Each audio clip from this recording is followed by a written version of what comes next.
أعوذ بالله السميع العليم من الشيطان اللعين الرجيم. بسم الله الرحمن الرحيم. الحمد لله رب العالمين، وصلى الله على سيدنا محمد وآله الطيبين الطاهرين. اللهم صل على محمد وآل محمد. رب اشرح لي صدري ويسر لي أمري واحلل عقدة من لساني يفقه قولي. Ndugu zangu, assalamu alaikum wa rahmatullahi wa barakatuh. Baada ya kumshukuru Mwenyezi Mungu Subhanahu wa Ta'ala na kumtakia rehma na amani mtume wetu na kipenzi chetu Nabiyuna Muhammad sallallahu alayhi wa alihi wasallam, yeye na kizazi chake kitaharifu, tungali tukiendelea na darasa yetu kuhusiana na ahkam za idda. Katika darsa iliyopita tulizungumzia juu ya eda na maana yake na falsafa yake. Tukasema kwa mukhtasari kwamba eda ni kipindi ambacho mwanamke anangojea, haruhusiwi kuolewa katika kipindi hicho licha ya kuzini. Haruhusiwi kuolewa baada ya kupewa talaka. Na tukasema kwamba falsafa yake ima ni kusafisha tumbo au ni taabud, ni ibada kukaa eda, ni amri ya Mwenyezi Mungu Subhanahu wa Ta'ala, au inaweza kuwa ni kwa ajili ya atafajjur, kwa ajili ya mke kumsikitikia mume wake aliyefariki dunia.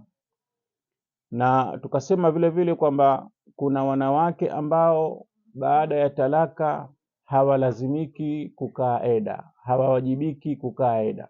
Mfano, binti mdogo as-saghira aliyeolewa kabla ya kubaleghe, akiachwa hana wajibu wa kukaa eda. Au mwanamke ambaye lam yadkhul biha zawjuha, hakupata kuingiliwa na mumewe, huyu vile vile hawajibiki kukaa eda baada ya kuachwa. Tukaeleza vile vile kwa ufafanuzi aina za eda, kwamba kuna mwanamke anayekaa ambaye eda yake ni dhatul iqra'i, kuna ambaye ni dhatu ashuhuri, na kuna ambaye ni hamil, mwanamke mwenye mimba. Kila mmoja katika hawa ana eda yake. Haya kwa mukhtasari tuliyazungumza katika darasa iliyopita. Leo insha Allahu Ta'ala tutazungumzia hukumu za eda ya raj'iyya. Hukumu za eda ya raj'iyya, yani mwanamke ambaye amepewa talaka na talaka yake ni talaka rejea, ni talaka ambayo mume anayo haki ya kumrejea akiwa bado ndani ya eda. Huyu ana ahkamu zake zinazofungamana na eda yake. Hukumu ya kwanza ya mwanamke aliyeachwa talaka rejea, ambaye eda yake ni eda ya rejea, hukumu ya kwanza ni wujubu nafaka, ni wajibu apewe matumizi yake kama vile mke, kwa sababu kama tulivyosema, mwanamke ambaye ameachwa talaka rejea, ndoa yake haijakwisha kabisa mpaka baada ya eda. Kwa hiyo akiwa ndani ya eda, mume ana wajibu wa kumtunza kama mke wa nyumbani, ana wajibu wa kumpa makazi, ana wajibu wa kumpa chakula, ana wajibu wa kumpa matibabu na kila mambo yanayohusiana na yeye. Mwenyezi Mungu Subhanahu wa Ta'ala asema katika Qur'ani tukufu, askinuhunna min haythu sakantum, kaeni nao au wawekeni pale nyinyi mnapoishi. Yani mke ambaye ameachwa talaka rejea anatakiwa aishi pamoja na mumewe katika nyumba moja, anayo haki ya makazi. Na annafaka, kama wanavyosema fuqaha, annafaka tabi'atun lisakan. Mke anapokuwa na haki ya makazi, basi moja kwa moja anayo haki ya nafaka, anayo haki ya kupewa matumizi, kwa sababu nafaka inafuata makazi. Ikiwa mwanamke ana wajibu wa kupewa makazi, vile vile ana wajibu wa kupewa matumizi. Hii ni haki ya kwanza au hukumu ya kwanza ya mwanamke aliyeachwa talaka rejea. Anayo haki ya kupewa nafaka, yani matumizi yake. Hukumu ya pili, adamu lkhuruji min albuyuti. Mwanamke aliyeachwa talaka rejea, ambaye yuko katika eda ya talaka rejea, haruhusiwi kutoka nyumbani kwa mumewe, wala mume haruhusiwi kumtoa katika nyumba yake.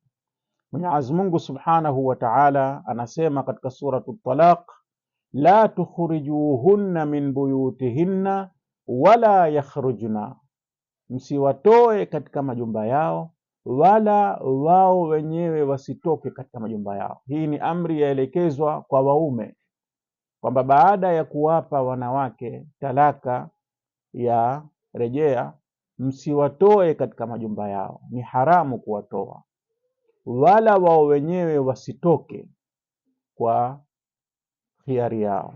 Hii ni hukumu ya Mwenyezi Mungu Subhanahu wa Ta'ala.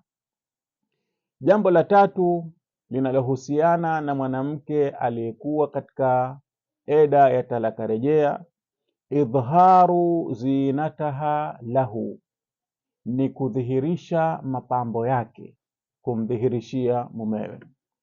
Mwanamke ambaye yuko katika eda ya talaka rejea atakiwa ajipambe, asiwe kama mwanamke aliyekuwa katika eda ya kufiwa. Ajipambe, ajipendezeshe kwa mumewe, ili huenda mume akabadilisha mawazo yake. Kwa hiyo katika hadithi Almuwathaq imekuja kwamba Imama alayhi salamu amesema, almutallaqatu ta'taddu fi baitiha, mwanamke aliyepewa talaka ya rejea atakaa eda katika nyumba yake, asitoke. Watudhhiru lahu zinataha, na amdhihirishie mapambo yake, yani asiishi kama vile akaa na baba yake au na mama yake na kaka yake, la, aishi kama na mumewe, ajipambe, adhihirishe marembo yake na mazuri yake, ili mume abadilishe fikra, ndoa iweze kurejea. Kwa hiyo mwanamke atakiwa akiwa katika eda hii ya rejea, talaka rejea, amdhihirishie mumewe mapambo yake, la'alla Allahu yuhdithu ba'da dhalika amra, huenda Mwenyezi Mungu Subhanahu wa Ta'ala baada ya hayo akazusha jambo, huenda mume akabadilisha mawazo yake akamrejea mkewe.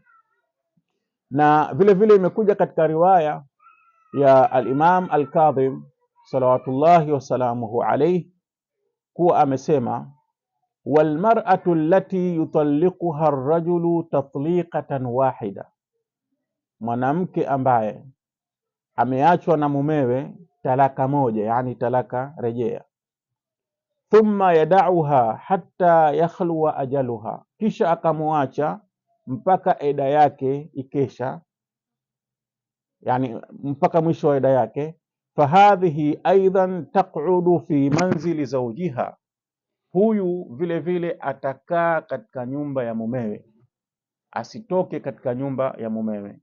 Walaha nafaqa, na ana nafaka, anayo haki ya kupewa matumizi.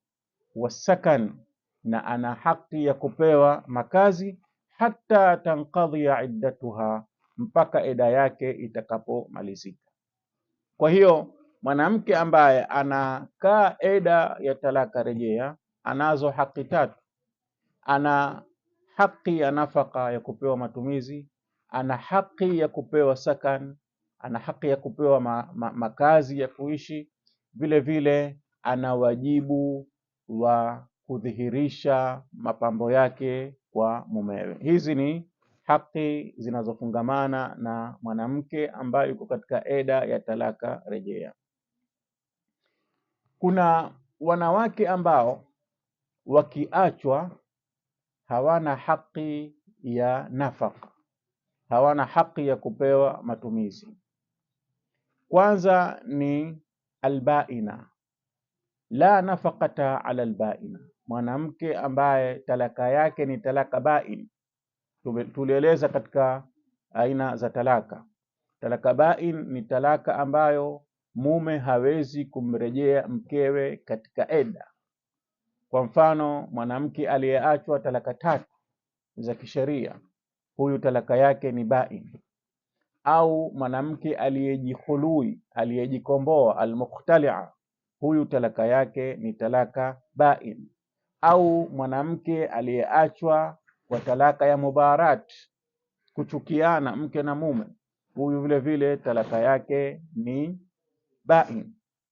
Hawa wote hawana haki ya kupewa matumizi katika eda zao, isipokuwa katika hali moja. Ikiwa huyo mwanamke aliyeachwa talaka ya bain ni hamil mathalan, ikiwa ni mjamzito, hapo atakuwa ana haki ya kupewa matumizi kwa sababu ya ujauzito wake, sio kwa sababu ni mke aliyepewa talaka. La, maadamu talaka yake ni bain, hana haki ya nafaka, kama ilivyokuja katika riwaya ya Saad ibn Abi Khalaf, asema saaltu Abul Hasan Musa alayhi salam, nilimuuliza Abul Hasan al-Imam Musa al-Kadhim salawatullahi wa salamuhu alayhi an shay'in min at-talaq, kuhusiana na talaka. Faqala alayhi salam, Imam alayhi salam akasema, idha talaqa ar-rajulu imra'atahu talaqan la yamliku ar-raj'ata, ikiwa mwanamume atamuacha mkewe talaka ambayo hawezi kumrejea, yani talaka bain, faqad banat minhu sa'ata talaqaha, yule mwanamke atakuwa ameepukana naye saa ile ile aliyomuacha, kwa sababu hakuna rejea, ni talaka bain. Wa malakat nafsaha, na atajimiliki nafsi yake, sio mke wa mtu tena. Wala sabila alaiha, wala huyo mume hana tena njia ya kummiliki mke yule, kwa sababu talaka yake ni bain. Wata'taddu haithu sha'at, na atakaa eda popote anapotaka, sio lazima akae nyumbani kwa mume. Anayelazimishwa kukaa nyumbani kwa mume ni aliyeachwa talaka ya rejea. Huyu kwa kuwa talaka yake ni bain, atakaa eda popote anapotaka. Wala nafaqata alaiha, hapa ndio mahalu shahid, na hana nafaka, hana wajibu mume wa kumpa matumizi, kwa sababu talaka yake sio talaka ya rejea, ni talaka ya bain.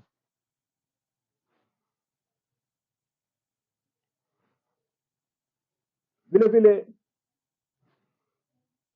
amesema al-Imam as-Sadiq salawatullahi wa salamuhu alayhi katika hadithi sahihi ya Abdullah ibn Sinan, alipoulizwa ani rajuli yutalliqu imra'atahu wa hiya hubla, mwanamke ambaye ameachwa na mumewe hali ya kuwa ni mjamzito,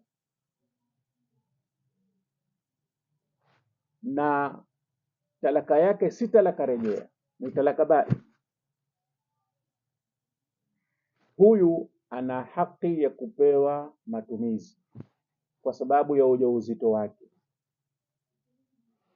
kama alivyosema al-Imam alayhi salam, ajaluha an tadha hamlaha wa alayhi nafaqatuha hatta tadha hamlaha. Huyu ajali yake, yani muda wake wa eda ni kuzaa mimba yake. Kama tulivyosema, mwanamke mwenye mimba muda wake wa eda ni kuzaa mimba yake. Wa alayhi nafaqatuha, na ni wajibu wa mume matumizi yake, chakula chake, nguo zake, matibabu yake, hatta tadha hamlaha, mpaka atakapozaa mimba yake. Na amesema vile vile Mwenyezi Mungu Subhanahu wa Ta'ala, wa in kunna ulati hamlin faanfiqu alayhinna hatta yadhana hamlahunna, na ikiwa hao wanawake walioachwa wana mimba, basi wapeni matumizi yao mpaka watakapozaa mimba zao. Kwa hiyo mwanamke aliyeachwa talaka bain, kama hana mimba, mumewe hawajibiki kumpa matumizi, lakini ikiwa ana mimba, mumewe atawajibika kumpa matumizi mpaka atakapozaa. Vile vile katika riwaya nyingine ya alimamu Sadiq salawatullahi wasalamuhu alayhi, annahu suila anil mutallaqati thalathan, aliulizwa juu ya mwanamke aliyeachwa talaka tatu, alaha nafaqatu wasakna, je, anayo haki ya kupewa matumizi na kupewa makazi? Qala alayhi salam, Imam alayhi salam akasema, ahubla hiya, je, ni mjamzito yeye? Qultu la, nikasema la. Qala fala, akasema hapana, maadamu talaka yake si talaka rejea, ni talaka bain, hana haki ya matumizi maadamu si mjamzito. Kwa hiyo hukumu za mwanamke kwa mukhtasar, ambaye amekaa eda ya rejea, anayo haki ya kupewa matumizi na ana haki ya kupewa makazi, na anatakiwa adhihirishe mapambo yake, ili huenda mume moyo wake ukabadilika akaweza kumrejea.